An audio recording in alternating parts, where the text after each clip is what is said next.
The fjord lay still beneath the winter sky, ice forming along its edges like the rim of a shield. Moonlight caught on the carved prow of a longship as it sliced through the dark waters toward Vestfold. Aboard stood Magnir Hakonsson, his breath clouding in the cold air as he watched his homeland emerge from the darkness. After 3 years of raiding, he returned not as the second son with few prospects, but as a warrior of renown, with wealth enough to challenge his brother's claim to their father's throne. "Land ahead," called Ulfgar from the bow. The fires of the hall burned bright. Magnir nodded, his hand instinctively touching the silver brooch that clasped his fur-lined cloak, his mother's final gift before he departed. The weight of expectation pressed upon him. His father, King Hakon of Vestfold, was dying. Word had reached Magnir as his ships were preparing to raid a monastery on England's eastern shore. Now he returned, not merely to say farewell, but to claim what many believed should be his. "Your father will be pleased," said Thorgrim, his closest friend and shield brother. 3 ships laden with silver and glory. Songs will be sung of our deeds in the great hall tonight. "If he still draws breath," Magnir replied, his voice low against the creaking of oars. "And my brother Sigurd will be less pleased by my return." The ships beached upon the shore below the great hall of Vestfold. Fires burned along the settlement's edge, casting long shadows across the snow-covered ground. Warriors emerged from their longhouses, torches in hand, to witness the return of their prince. As Magnir stepped onto the shore, the bitter cold seeping through his boots, he saw her, a figure moving among the gathered crowd, her copper hair catching the torchlight like flame. Hilda Freyasdotter, daughter of his father's most trusted advisor, had grown from the willful girl he remembered into a shield-maiden of striking beauty. Their eyes met across the gathering, and for a moment, the weight of kingship lifted from his shoulders. "Your brother approaches," Thorgrim warned, breaking the spell. Sigurd Hakonsson strode down from the hall, flanked by his personal guard.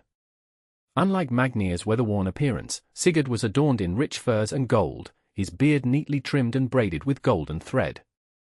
"So the wanderer returns," Sigurd called out, his arms spread wide in a gesture that seemed both welcoming and mocking.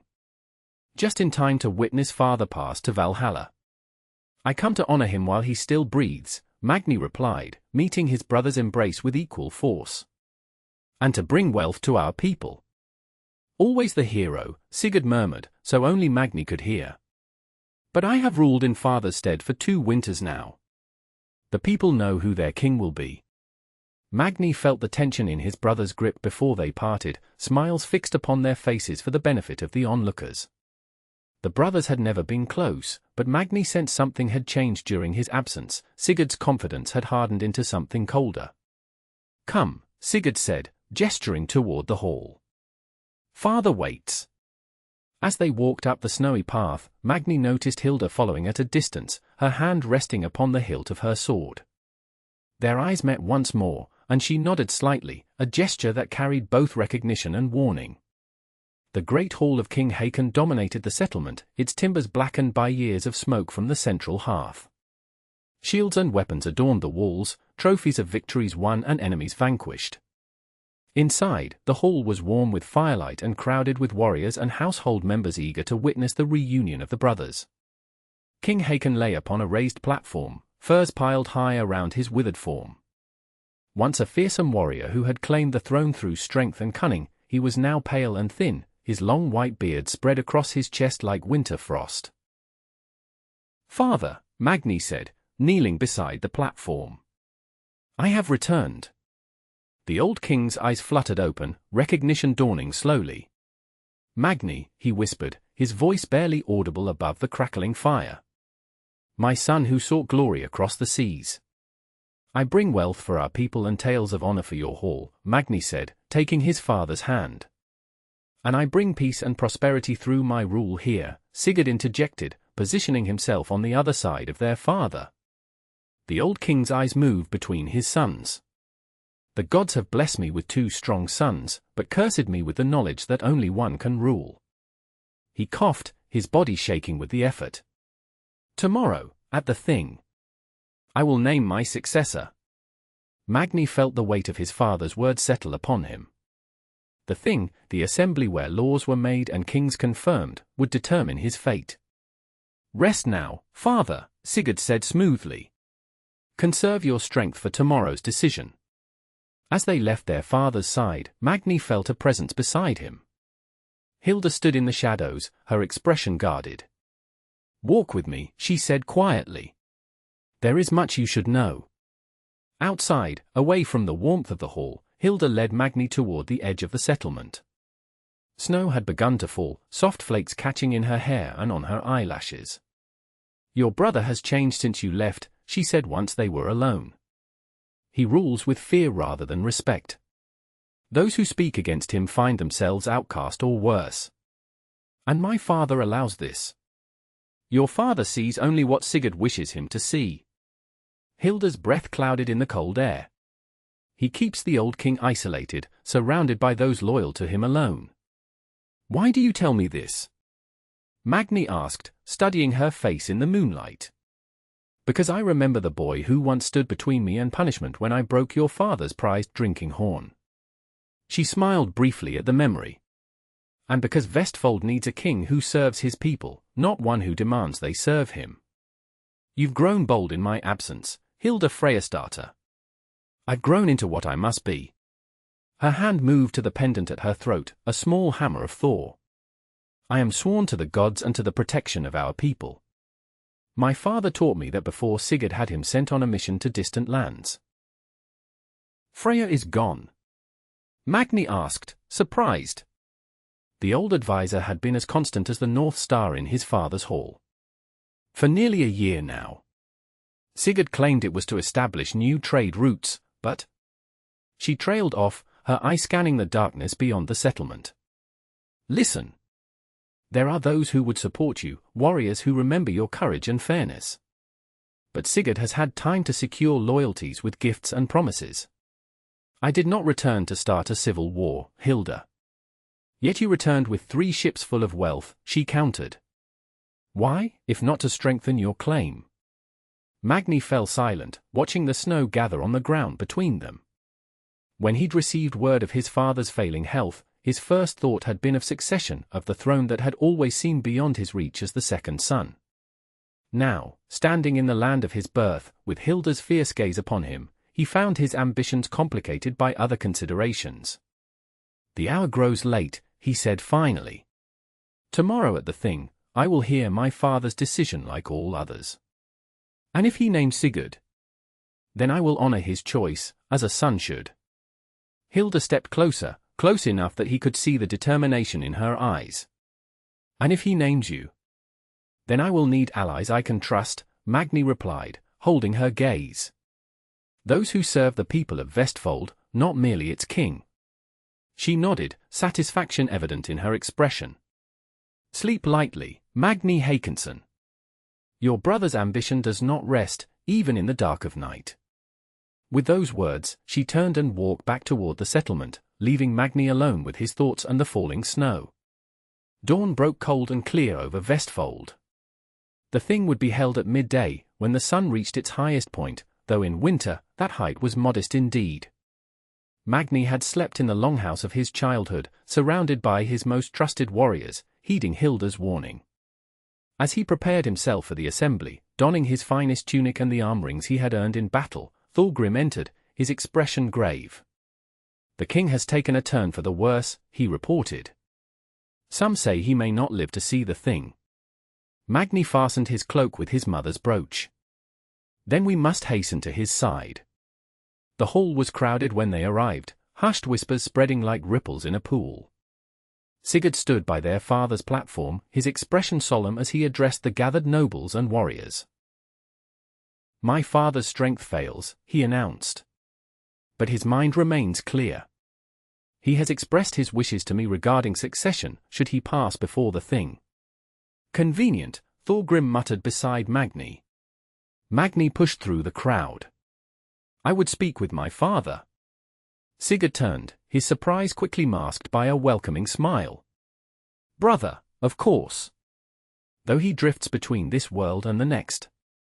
As Magnir approached the platform, he saw how much worse his father appeared in the daylight that streamed through the smoke hole above.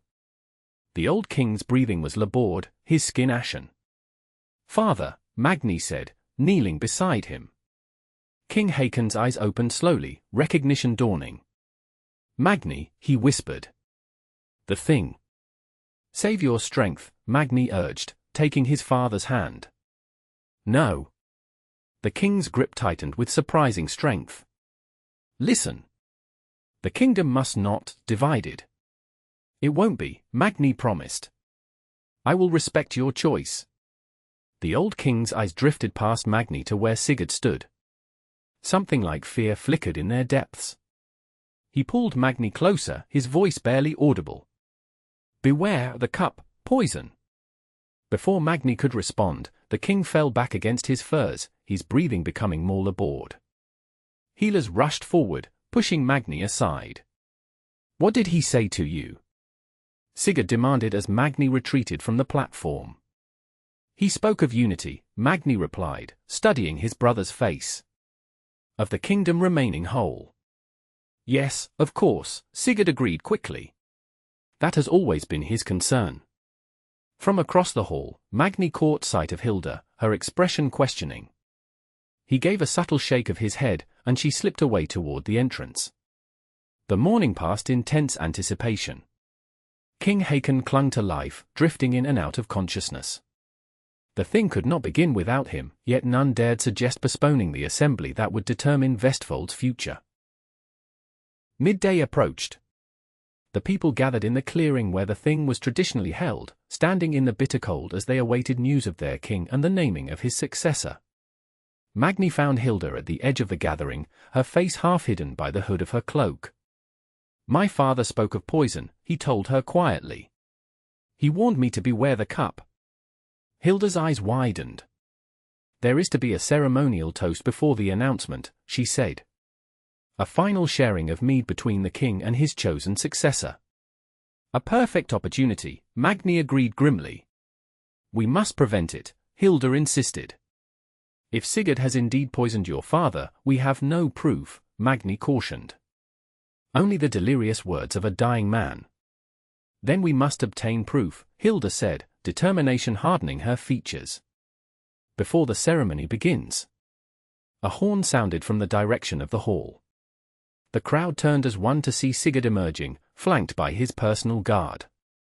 Behind them, carried on his platform by 8 warriors, came King Hakon, bundled in furs against the cold.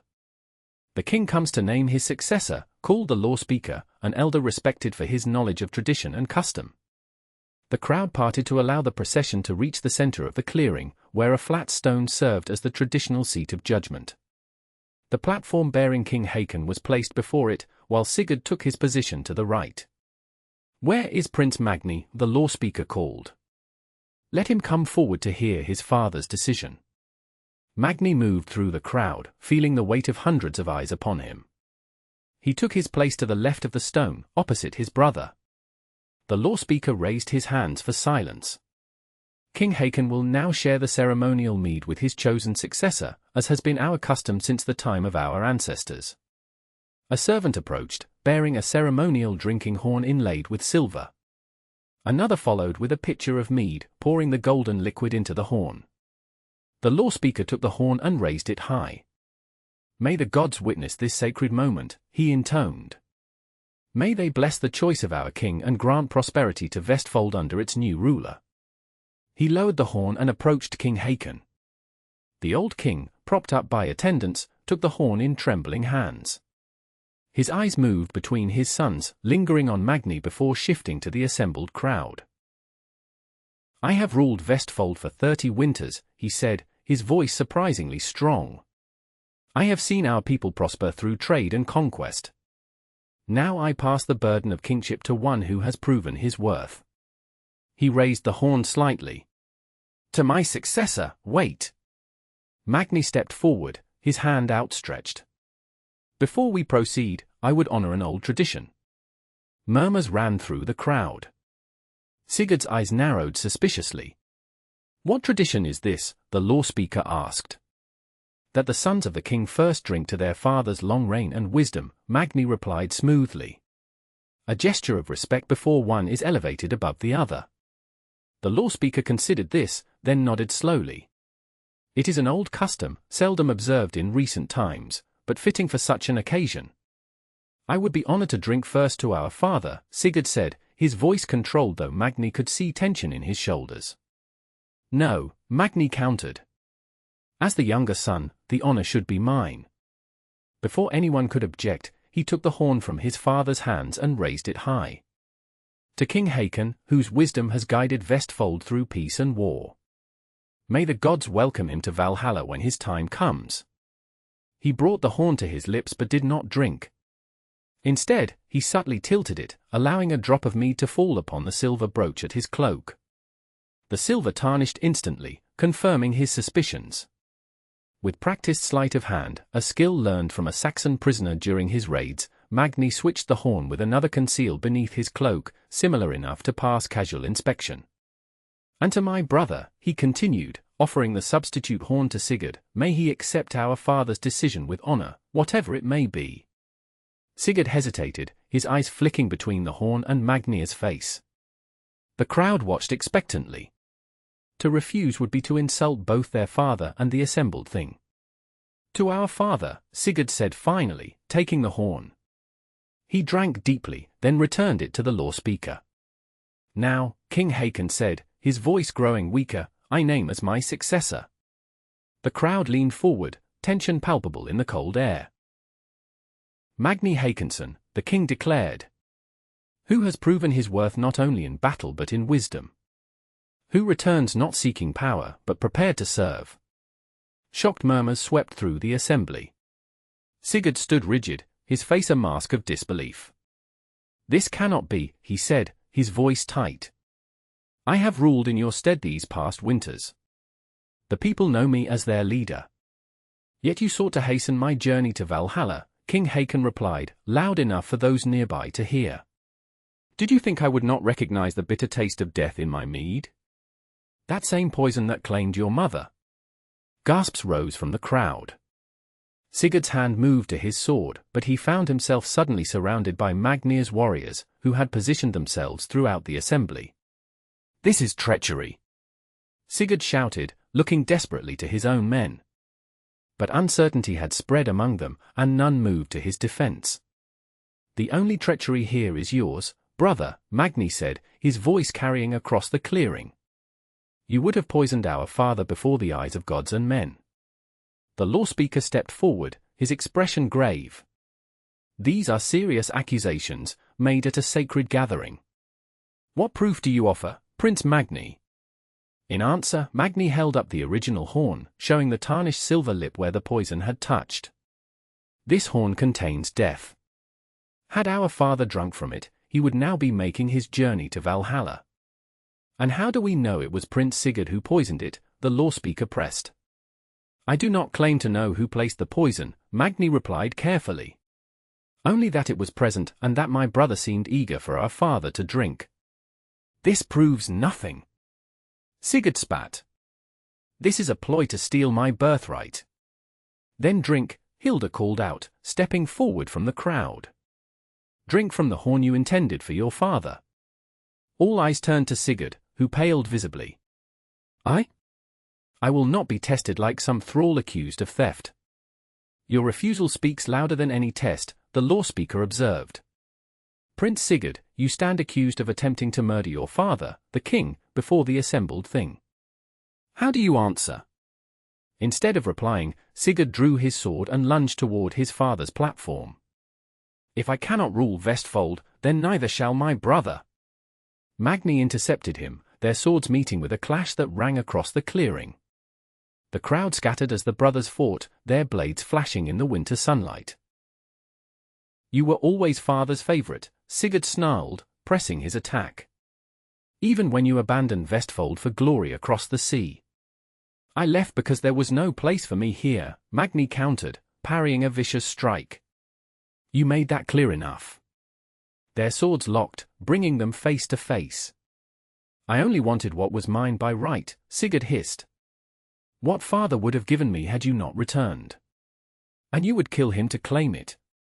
Magnir pushed his brother back, breaking the deadlock. What kind of king murders his own father? One who understands power, Sigurd replied, circling warily. Something you never did.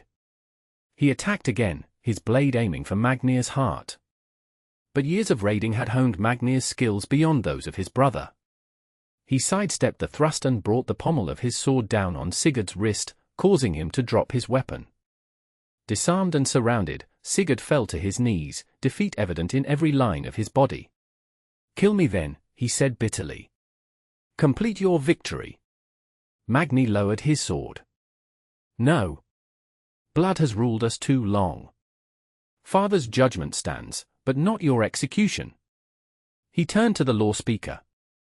"My brother will be exiled from Vestfold, never to return on pain of death. His conspirators will be identified and face judgment according to our laws." King Hakon, who had watched the confrontation from his platform, nodded weakly in approval. "So be it," he whispered. As Sigurd was led away under guard, Magnir approached his father's side. The old king's breathing had grown more labored during the conflict, and his eyes were beginning to glaze. "You have made me proud, my son," he said, taking Magnir's hand. "Rule with wisdom and strength."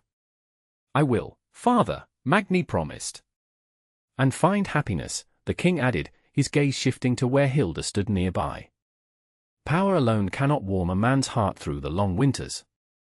With those words, King Hakon closed his eyes for the final time, his spirit departing for the halls of his ancestors. A solemn hush fell over the assembly as the news spread that their king had passed. Magnir rose, facing the people of Vestfold as their new ruler. "Prepare a funeral worthy of a king," he commanded. "My father will journey to Valhalla with all the honor he deserves." The days that followed were filled with preparations for both the funeral and Magnir's formal investiture as king. Throughout it all, Hilda remained by his side, offering counsel and support as he navigated the complex web of loyalties and resentments left in Sigurd's wake. On the evening before his father's funeral ship was to be launched, Magnir found himself walking along the shore with Hilda, the aurora borealis shimmering across the night sky above them. "You were right," he said, breaking the comfortable silence between them. "Sigurd had changed. Or perhaps I never truly knew him." "Power reveals a person's true nature," Hilda replied. "As it will yours." Magnir stopped, turning to face her. "And what nature do you see in me, Hilda Freyasdotter?" "I see a man torn between duty and desire," she said, meeting his gaze steadily. "A king who must secure his throne, forge alliances through marriage, produce heirs." "And what of the man beneath the crown?" he asked, stepping closer. "What does he desire?" Hilda's expression softened. "That is for him to decide." "I think he already has," Magnir said, reaching out to touch the pendant at her throat, the hammer of Thor she had worn since childhood. "But the king must consider more than his heart's wishes." "A wise king considers all paths before choosing," she countered. "Including those that might seem unconventional to some." Magnir smiled at her boldness. "You would make a formidable queen." "I would make a loyal advisor and shield-maiden," she corrected him. "Whether I could be more depends on your courage, not mine." "My courage has never been questioned in battle," Magnir said, his fingers moving from her pendant to trace the line of her jaw. "Battle is easy," Hilda replied, her voice barely above a whisper. "Defying convention requires a different kind of bravery." The northern lights danced above them as Magnir closed the distance between them, his lips finding hers in a kiss that spoke of promises and possibilities. When they parted, Hilda's eyes were bright with emotion. "The people will expect you to marry a princess from Norway or Denmark," she warned. "Someone who brings land or powerful allies. The people expect a king who will protect them, lead them to prosperity, and honor our gods," Magnir countered. "Whether his queen is of royal blood matters less than her wisdom and strength." "And what of the jarls and chieftains? Will they accept a shield-maiden as their queen?" "They will accept my choice," Magnir said with the confidence of a man who had faced death many times and emerged victorious. "Or they will find that I can be as unyielding as my father when necessary." Hilda laughed softly. "Already speaking like a king." "I have had excellent teachers," Magnir replied, taking her hand. "And I hope to have an even better partner." Together they walked back toward the settlement, where preparations continued for King Hakon's final journey. Tomorrow would bring fire and farewell, the day after, a new beginning for Vestfold under its warrior king. As the winter sun rose over the fjord, King Hakon's funeral ship was pushed into the water, laden with treasures and offerings for his journey to Valhalla. Magnir stood on the shore, watching as archers sent flaming arrows arcing through the sky to ignite the vessel. Beside him stood Hilda, her copper hair unbound in the tradition of mourning. Together they watched the flames climb higher, carrying King Hakon's spirit to the halls of the gods. "He wished for my happiness," Magnir said as the burning ship drifted further from shore. "And will you honor that wish?" Hilda asked, her eyes still on the flames. Magnir turned to her, taking both her hands in his. Before the assembled people of Vestfold, he knelt in the snow. "Hilda Freyasdotter, warrior of Thor, daughter of wisdom, I ask you to stand beside me not only as advisor but as wife and queen. To share my burden and my joy, to guide our people with the strength and wisdom you have always shown." Murmurs spread through the crowd, some of approval, others of surprise or uncertainty. But Magnir's eyes remained fixed on Hilda's face, awaiting her answer. "I accept," she said, her voice clear and carrying across the shore. "Not for power or position, but because your heart matches mine in courage and purpose." Magnir rose, and before all of Vestfold, he sealed their promise with a kiss that defied tradition but honored truth. In the seasons that followed, songs would be sung of King Magnir the Just and his shield-maiden queen. Of how they ruled Vestfold with wisdom and strength, expanding their influence through diplomacy rather than conquest. Of how they welcomed traders from distant lands, bringing prosperity that rivaled the greatest kingdoms of the north. But perhaps the most beloved tale was that of a warrior prince who returned from across the sea, laden with treasure but finding his greatest prize in the heart of a shield maiden who had waited for his return, a love story that began with poison and intrigue but blossomed into a legacy that would endure long after the northern lights had danced upon their graves.